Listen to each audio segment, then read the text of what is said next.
ఇక కాకపోతే ఈ ఎలక్షన్ వచ్చి కేసీఆర్ అంటే స్థాయి వాళ్ళు వచ్చి అక్కడ మాట్లాడి నిలబెట్టాల్సినంత ఏం లేదు సార్. కేటీఆర్ గారు ఉన్నారు, హరీష్ రావు గారు ఉన్నారు.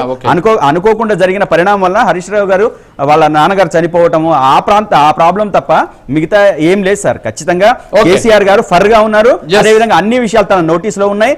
అన్నిటిని సమీక్షిస్తున్నాను, అన్నిటిని చూసుకుంటూ ముందుకెళ్తారు. రేపు రాబోయే రోజుల్లో కేసీఆర్ గారు బయటకు వస్తారు, అందరి వ్యవహారాలు అన్ని లెక్కలు తేలుస్తారని నేనైతే చెప్పదలుచుకున్నా sir. Yeah okay Gautam Prasad గారు. యా మా ఇన్పుట్ ఎడిటర్ రాజేంద్ర గారు ఉన్నారు. రాజేంద్ర గారు ఏంటి అసలు ఓవరాల్గా చూస్తే బీహార్ ఎలక్షన్స్ కావచ్చు, అలాగే జూబ్లీ హిల్స్ ఎలక్షన్స్ కావచ్చు, ముందు ట్రెండ్స్ మాదిరే సాగుతున్నాయి. జూబ్లీ హిల్స్లో ఏంటి ఎవరు గెలవబోతున్నారు? ఇప్పుడున్నటువంటి ట్రెండ్ ప్రకారం ఆధిక్యత మరీ హెవీగా ఉండేటటువంటి అవకాశాలు లేవు. బొటాబొటి మెజారిటీతో గెలిచేటువంటి ఛాన్సెస్ ఉన్నాయేమో అనిపిస్తోంది మొదటి 2 రౌండ్స్ చూస్తుంటే. సో ఈ ట్రెండ్ ఏమైనా పెరిగే అవకాశం ఉందా, లేకపోతే బీఆర్ఎస్ ఏమైనా కొంచెం పుంజుకునేటువంటి ఛాన్సెస్ ఉన్నాయా? ఏంటి రాజేందర్? జూబ్లీ హిల్స్ ఉప ఎన్నికకు సంబంధించి 3వ రౌండ్ కౌంటింగ్ కొనసాగుతుంది. అంటే ఇప్పుడు ఉన్నటువంటి ప్రస్తుత పరిస్థితికి 2 రౌండ్లు పూర్తయిన నేపథ్యంలో కాంగ్రెస్ పార్టీ అభ్యర్థి 1144 ఓట్ల మెజార్టీతో ఉన్నాడు. అంటే 2 రౌండ్లో కూడా మొదటి రౌండ్లో కాంగ్రెస్ పార్టీ అభ్యర్థికి 62 ఓట్ల మెజార్టీ, అదేవిధంగా 2వ రౌండ్లో 1082 ఓట్ల మెజార్టీ ఉన్న నేపథ్యంలో ఇదే ట్రెండ్ కొనసాగుతుందని చెప్పేసి కాంగ్రెస్ నేతలు భావిస్తున్నారు. మొదటి నుంచి చెప్తున్నట్లుగానే ఖచ్చితంగా జూబ్లీ హిల్స్లో కాంగ్రెస్ గెలవబోతుందని వాళ్ళు చెప్పిన విధంగానే 2 రౌండ్ల ఫలితాలు మాత్రం అదే విధంగా ఉన్నట్లు కూడా మనకు స్పష్టం అవుతుంది. 3వ రౌండ్లు కొనసాగుతుంది. అటు పోస్టల్ బ్యాలెట్ ఓట్లు కూడా కాంగ్రెస్ పార్టీ అభ్యర్థికి సంబంధించి 4 ఓట్ల లీడ్లో ఉన్నాడు.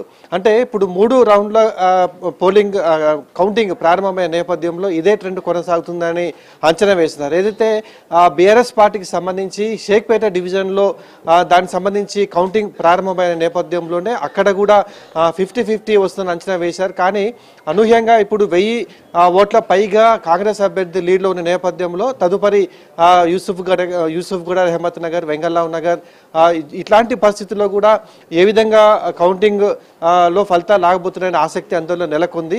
అయితే 2023లో కూడా ఇదే జూబ్లీ హిల్స్ ఎలక్షన్లో 47.58% పోలింగ్ అయింది. ఈసారి మాత్రం 1% ఎక్కువ పోలే నేపథ్యంలో గత ఎన్నిక ఫలితాలే రిపీట్ అవుతాయని రాజకీయ విశ్లేషకులు భావిస్తున్నారు.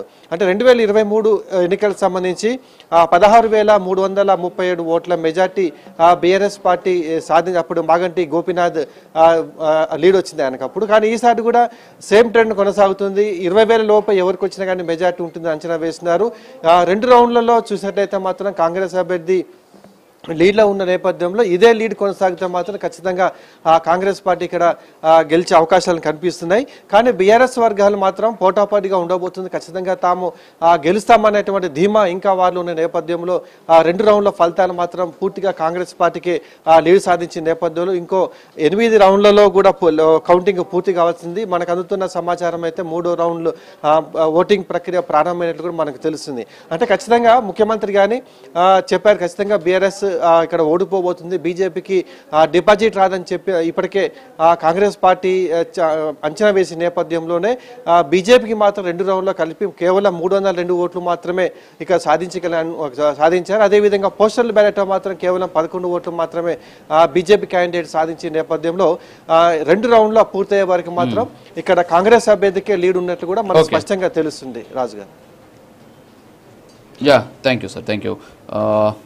ఓకే, కృష్ణాంజనేయులు గారు political analyst. Sir good morning.